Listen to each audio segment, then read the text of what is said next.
As the hostage deal between Israel Defense Force and Hamas failed terribly, the Israeli government has resumed its operations in already torn apart Gaza.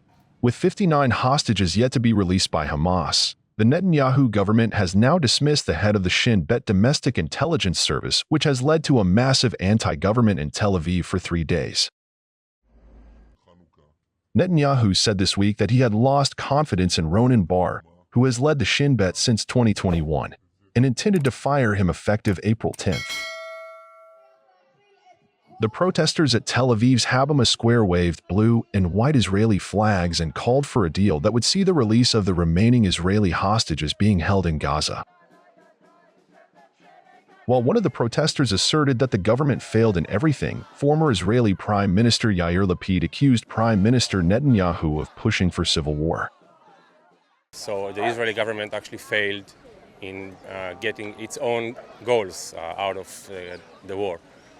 Either Hamas being taken out or the Israelis, the hostages bring back home.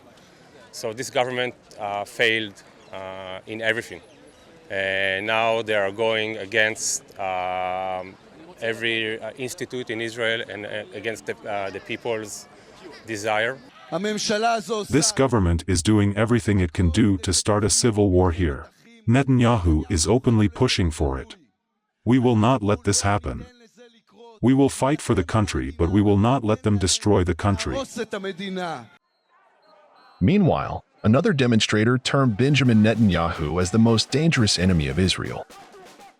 The most dangerous enemy of Israel, it's not the Hamas, because we have very strong army where we can win the Hamas.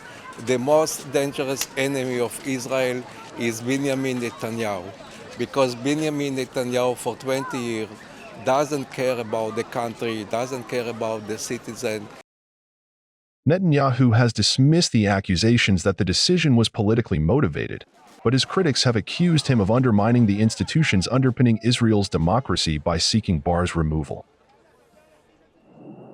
Since the start of the war, there have also been regular protests by families and supporters of hostages seized by Hamas during the October 7th attack that have sometimes echoed the criticisms of the government. With the resumption of Israel's campaign in Gaza, the fate of 59 hostages, as many as 24 of whom are still believed to be alive, remains unclear, and protesters said a return to war could see them either killed by their captors or accidentally by Israeli bombardments.